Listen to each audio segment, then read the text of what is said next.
Daniel Millard est bien connu en Martinique, surtout en tant que chroniqueur radio, apprécié et suivi pendant des années par un grand nombre d'auditeurs. Cet homme aux talents et aux intérêts multiples et variés est à la fois pasteur, théologien, philosophe, éducateur, administrateur et écrivain.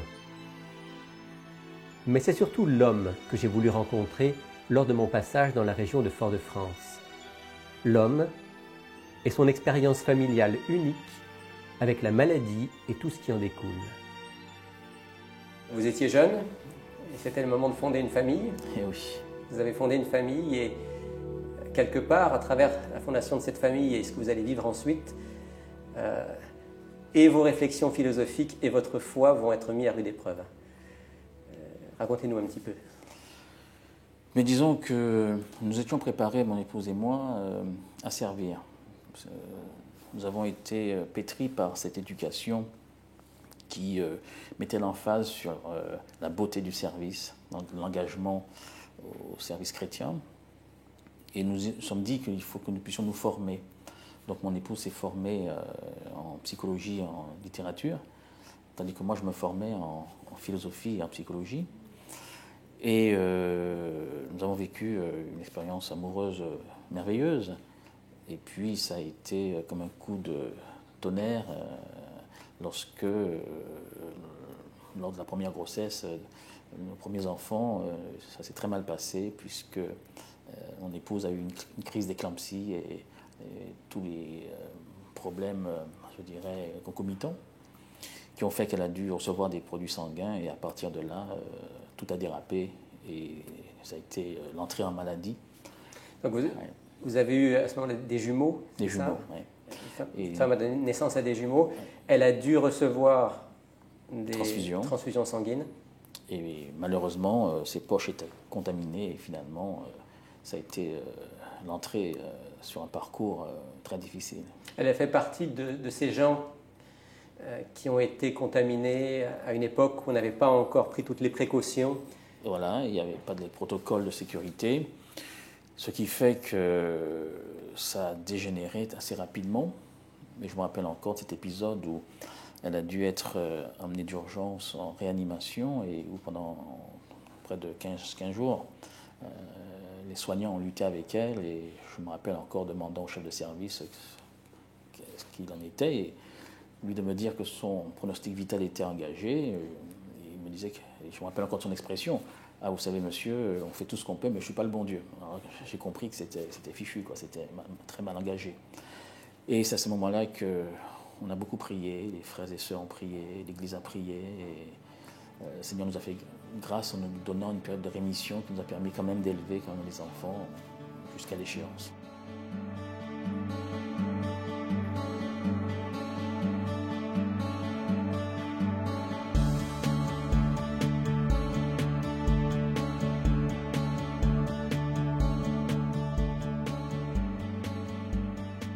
Alors c'était tout au début de cette pandémie et finalement c'était cruel parce qu'il n'y avait pas de trithérapie, il n'y avait pas de médicaments efficaces. On bricolait au niveau des équipes soignantes et même la prise en charge était vraiment à minima, ce qui fait que l'espérance de vie était, disons que la plupart des personnes atteintes à cette époque-là sont aujourd'hui, ne sont plus de ce monde parce qu'on ne pouvait pas les prendre en charge. Donc les stigmates de la maladie étaient très évidents. C'est pas comme aujourd'hui où on peut masquer ces stigmates-là et où les gens vivent pratiquement normalement. À cette époque, le corps subissait des contre-coups et très rapidement, c'était le commencement de la fin. Comment est-ce que vous avez vécu ça? Vous aviez deux jeunes enfants qui étaient là. Il fallait continuer à vivre. Ça a été très difficile parce que, vous savez, il faut déjà se surmonter pour soi-même, essayer de trouver la force pour soi-même. Et je crois que si je n'avais pas cette encre de la foi, que les choses auraient été pires. J'ai bénéficié du secours, du soutien de ma famille et des personnes qui à l'époque étaient au courant parce qu'à cette époque-là on ne pouvait pas trop se confier, c'était très mal perçu et reçu. Les personnes qui étaient à cette époque atteintes étaient stigmatisées, vilipendées. Je me rappelle encore que certains politiques voulaient créer même des sanatoriums pour mettre les gens à l'écart. Et que dans certains quartiers, on chassait ces personnes à coups de pierre, hein, comme des bêtes, comme des chiens. Donc c'était vraiment une époque où il fallait se taire, se cacher, et socialement... Pourtant, vous n'étiez pas, entre guillemets, responsable, vous étiez victime d'une erreur, mais vous étiez quand même des pestiférés. Pas des pestiférés, mais vous savez, il y a une suspicion qui demeure, parce que pourquoi le sang, le sexe et tout cela, vous voyez, c'est un cocktail. Donc, socialement, c'était très difficile. Très difficile. Et c'est la foi, le soutien de Dieu vous a permis de continuer à avancer. Et vous avez même été plus loin, vous avez eu d'autres enfants. Oui, c'est-à-dire que pour certains, ça va paraître paradoxal, mais la force de l'amour, la puissance de l'amour, peut-être le désir inconscient de lutter contre les forces négatives ou contre la mort, pour la nommer. C'est comme cela. Donc vous avez eu deux autres enfants, voilà, par la suite. Et eux n'ont pas été atteints aucun d'eux, grâce à Dieu. Par cette maladie. Voilà.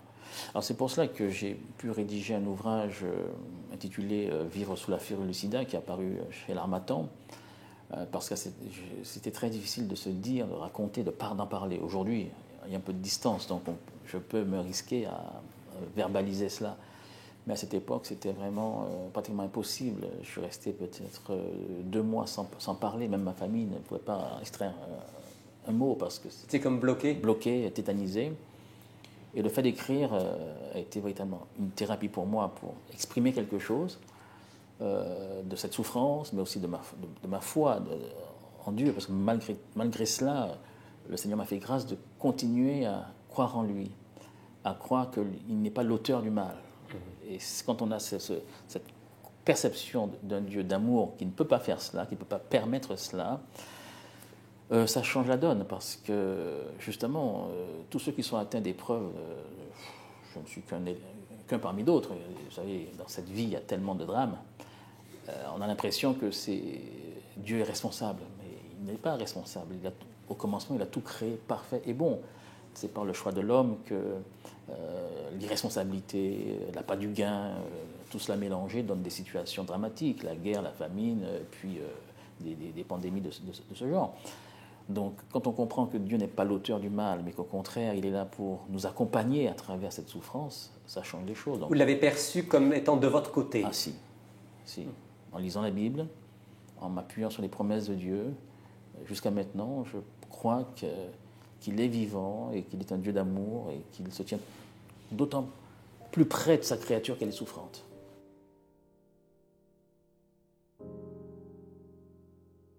Tu m'avais dit que tu m'aimerais au point que personne ne pourrait m'aimer plus que toi.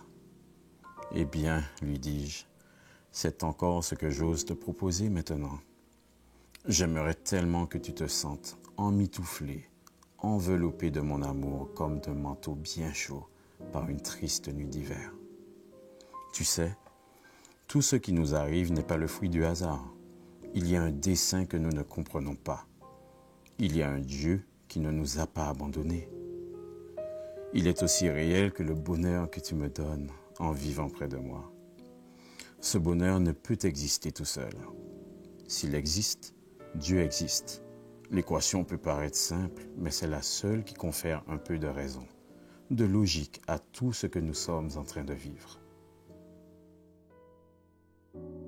Dans la suite, votre épouse, qui a quand même, grâce à Dieu, pu vivre pendant un certain nombre d'années, est allée tranquillement vers sa fin. Oui, parce que nous avons demandé au Seigneur ensemble qu'il nous donne la possibilité d'élever nos enfants au moins jusqu'à leur 15e année. Il a pu la maintenir jusqu'à ce qu'ils aient au moins 16-17 ans, donc je crois qu'il a fait grâce. Et on a pu leur donner ce qu'on a pu leur donner pendant ce temps ensemble. Et le Seigneur sait toutes choses, mais ça a été une expérience très forte parce que ça nous a unis tous dans la famille très étroitement à travers cette souffrance. J'allais justement vous poser la question, comment vos enfants ont vécu ça? Parce que vos enfants étaient jeunes, mais quand même, ils étaient bien conscients de tout ce qui s'était passé, de tout ce qui se passait. Nous avons essayé de vivre une vie la plus normale que possible. Donc, ils avaient des activités sociales, de jeunesse. On faisait la fête à la maison. Chaque sabbat, c'était un moment de fête.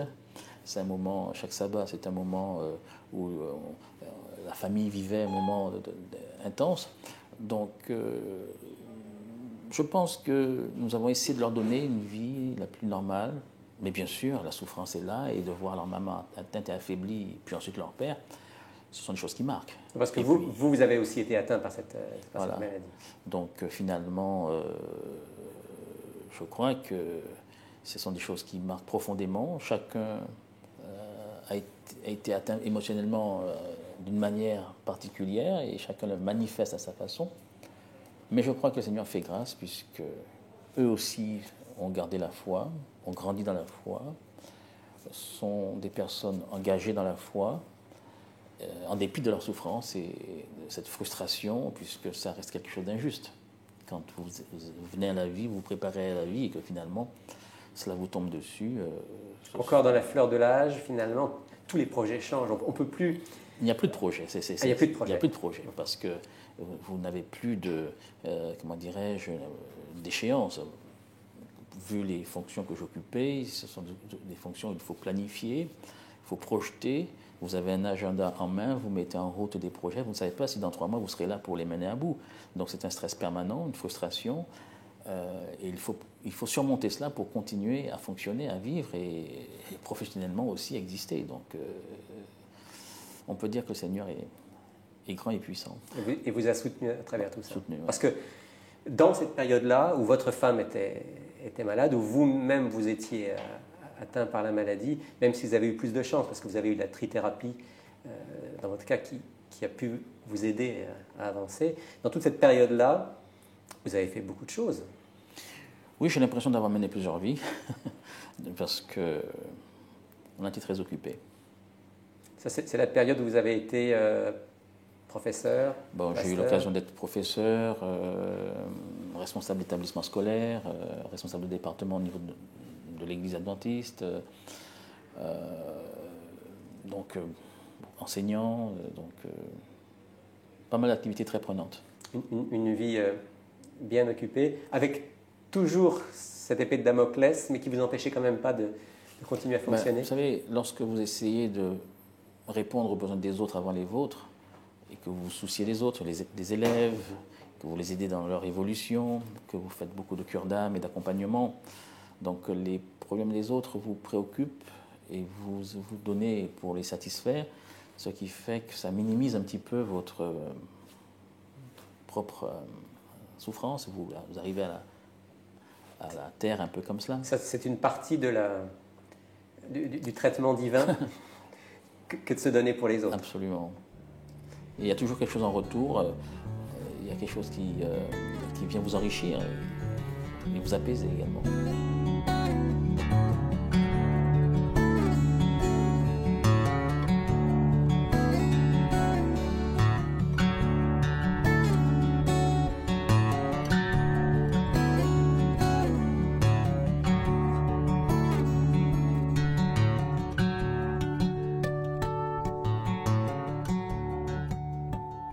Et alors vous le disiez tout à l'heure, au niveau familial, cette épreuve vous a beaucoup soudé.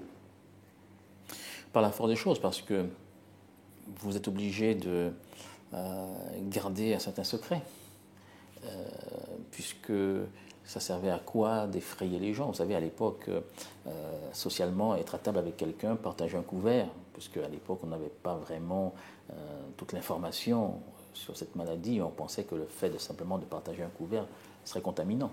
Donc, vous imaginez, vous êtes invité, finalement, ça vous amènerait à l'isolement total. Et pour nous, en tant qu'adultes, on comprend la situation, mais imaginez que les enfants soient ainsi marginalisés, ça aurait été quelque chose de vraiment grave. Donc, on a essayé de gérer tout cela. Et vos enfants, aujourd'hui, d'une certaine manière, on pourrait dire, sont des enfants qui vont bien. Ils ont Vous me disiez tout à l'heure, vous avez certaines satisfactions avec vos enfants.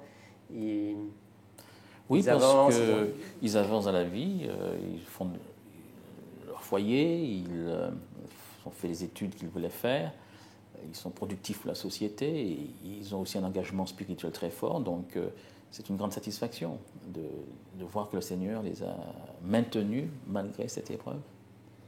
Ça fait partie des choses qui vous aident à vivre aujourd'hui? Certainement. Oui. Quand on regarde la trajectoire, quand on regarde quel était le projet de l'ennemi de terrasser, de détruire, comme dit l'Évangile, il vient pour quoi faire? Pour tuer, meurtrir et détruire.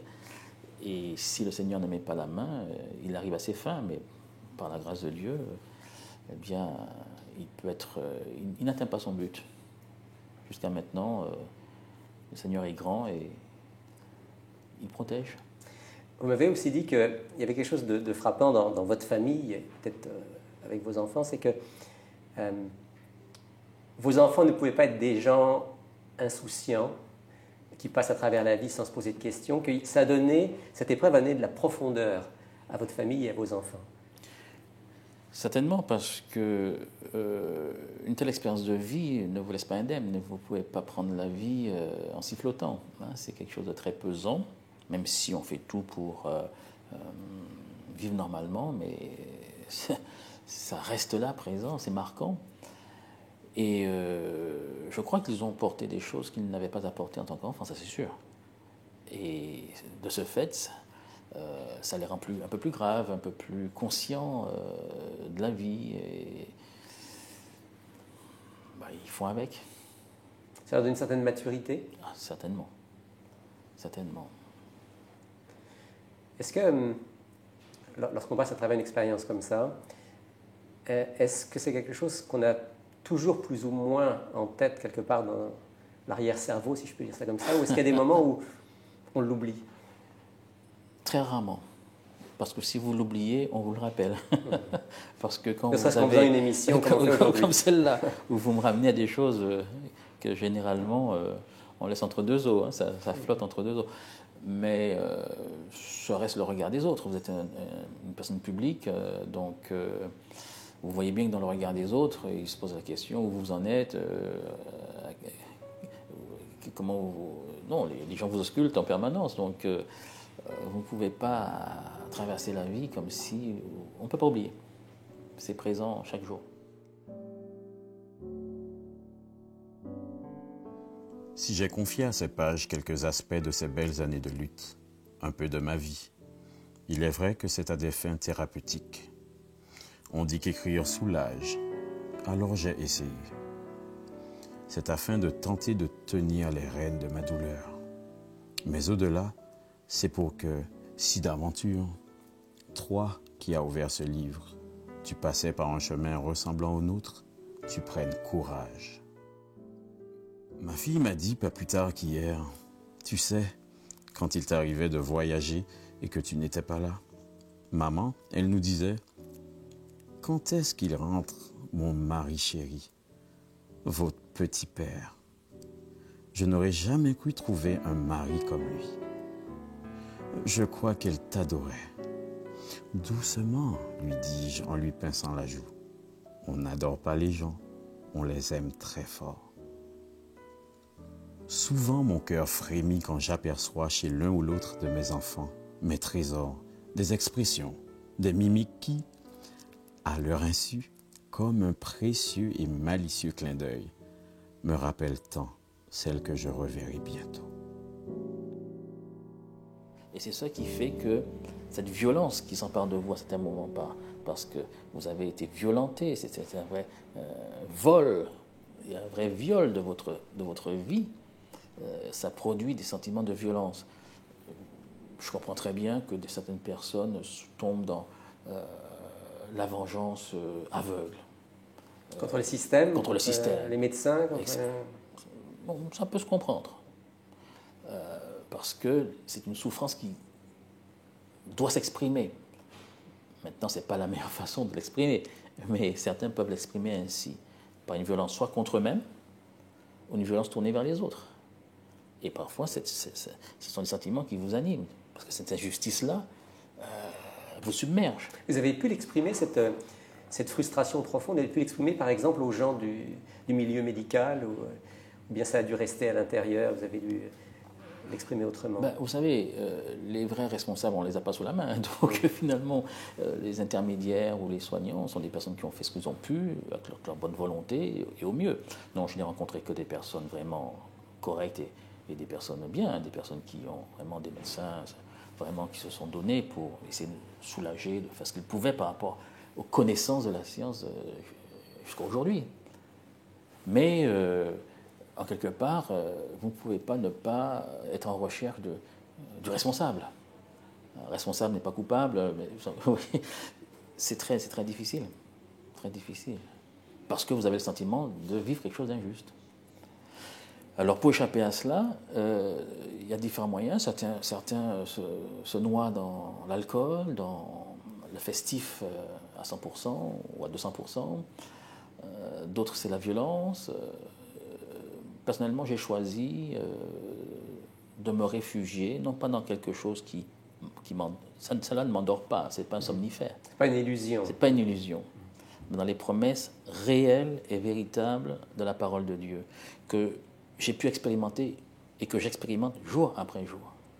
Ça vous donne une paix, ça vous donne une espérance, cela vous libère et cela vous rend disponible pour les autres. Sans quoi, ça, c'est pas possible. Vous voyez ?